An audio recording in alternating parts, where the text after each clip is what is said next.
Timeline, 5000 ans d'histoire, Richard Fremder. Et la Grèce.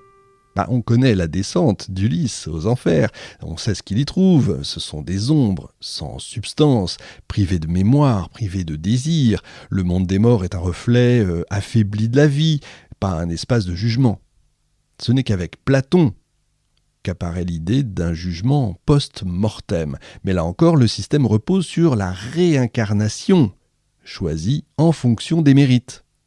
Chez Platon, le châtiment est philosophique. L'âme se trompe, se purifie en choisissant mieux. Le purgatoire, en revanche, impose la douleur, la peine, la durée. Ce n'est pas un lieu d'apprentissage, c'est plutôt une prison provisoire.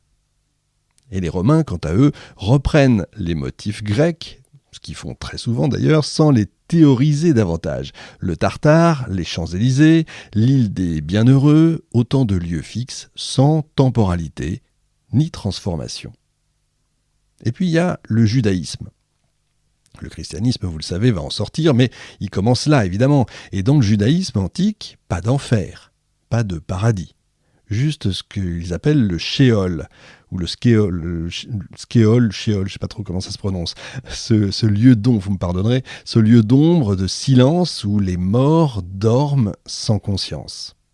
Alors on y va tous, juste comme injuste. C'est une sorte de géographie de l'indifférence. La mort est un sommeil profond, sans jugement. Ce n'est qu'à partir de textes plus tardifs, dans le courant apocalyptique, que le judaïsme va commencer à évoquer des peines, des récompenses, une résurrection, mais toujours sans trace de purgation. Alors il faut le souligner, le judaïsme, comme le christianisme primitif, rejette totalement l'idée d'un entre-deux. Le jugement est final, il est absolu, il n'y a pas de délai, il n'y a pas d'aménagement. C'est donc dans ce contexte que naît le christianisme. Ce christianisme hérite des traditions juives, il les purifie.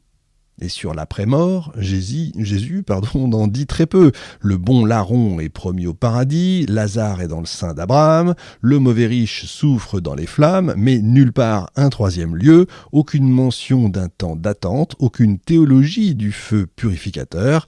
Le silence du Nouveau Testament est d'ailleurs frappant. Le christianisme des premiers siècles n'a pas encore besoin du purgatoire, il annonce seulement un jugement dernier, une résurrection finale, il mise sur l'imminence de la fin des temps, ça l'arrange, il n'y a pas d'espace ni d'intérêt pour une théologie de l'entre-deux.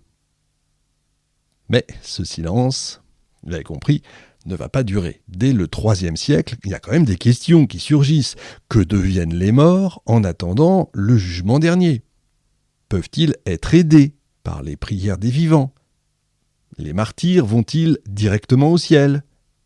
Et les pécheurs repentis, que deviennent-ils ? Les textes funéraires chrétiens parlent d'intercession. Des prières sont dites pour les morts, et bientôt une intuition naît. Tous les morts ne sont pas égaux, mais tous ne sont pas perdus. En fait, c'est une faille dans le dogme, une brèche dans l'évidence binaire. Et cette brèche ne va cesser de s'élargir jusqu'à faire surgir un lieu où l'on attend, un lieu où l'on souffre, mais pour renaître, un lieu nouveau qui n'a pas encore de nom, mais qui, vous l'avez compris, travaille déjà les esprits. Et quelque chose se cristallise à la fin du XIIe siècle. En quelques décennies, un mot nouveau surgit dans les textes, un mot qui n'existait pas auparavant sous cette forme. Je vous l'ai dit en intro, purgatorium. Le feu purgatoire, ignis purgatorius, existait déjà, c'est vrai, comme adjectif dans des expressions flottantes, mais là, vous avez un substantif qui s'impose, un lieu, le purgatoire.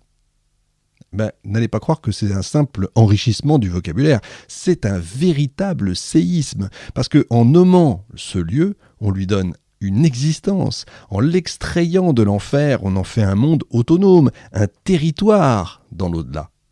En un mot, une invention mentale, théologique, sociale, politique et terriblement efficace, faut imaginer ça. Alors la question devient cruciale. Pourquoi à ce moment-là ? Pourquoi dans l'Occident latin, entre 1150 et 1250 ? Pourquoi ce besoin soudain d'inventer un entre-deux ?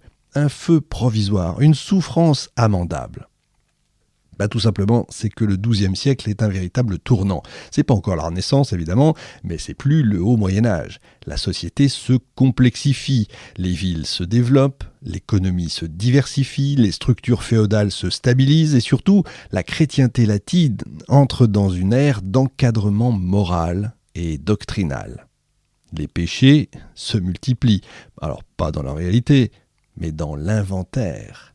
Les sermons, les manuels de confession, les traités des évêques affinent la typologie des fautes. On distingue les fautes graves, les fautes légères. Et ces fautes légères, les fameux péchés véniels, deviennent des cas problématiques. Ils ne méritent pas l'enfer, mais ils ne donnent pas accès au ciel. Alors que faire ? Eh bien, c'est là que l'idée du purgatoire trouve son espace logique, si vous voulez. C'est le fameux coin qu'on met dans la pierre ou dans la poutre. Il faut un lieu pour ces âmes tièdes, un lieu d'attente, un lieu, j'insiste, de purification. Pendant des siècles, l'Église a fonctionné sur un système binaire, vous l'avez compris, vous êtes saint ou vous êtes damné. Le jugement est un coup près, la vie est un test unique. Mais cette binarité devient véritablement à ce moment-là insoutenable dans une société qui se structure, qui est en train de classer, qui hiérarchise, qui nuance. La société féodale fonctionne en ordre, évidemment, vous connaissez, ceux qui prient, ceux qui combattent et ceux qui travaillent. L'espace social devient un jeu de degrés, de positions intermédiaires, de statuts flous. Et il devient intolérable de penser que les masses de chrétiens ordinaires, honnêtes mais pas parfaits, iraient en enfer pour des fautes bénignes. Le péché véniel, cette faute légère qui n'est pas mortelle, devient alors la clé théologique du purgatoire. C'est une nouveauté, c'est un compromis. Mais comment est-ce qu'on peut penser un lieu de peine sans damnation ? On est presque là dans du juridique, c'est assez incroyable. Comment imaginer une souffrance qui sauve ?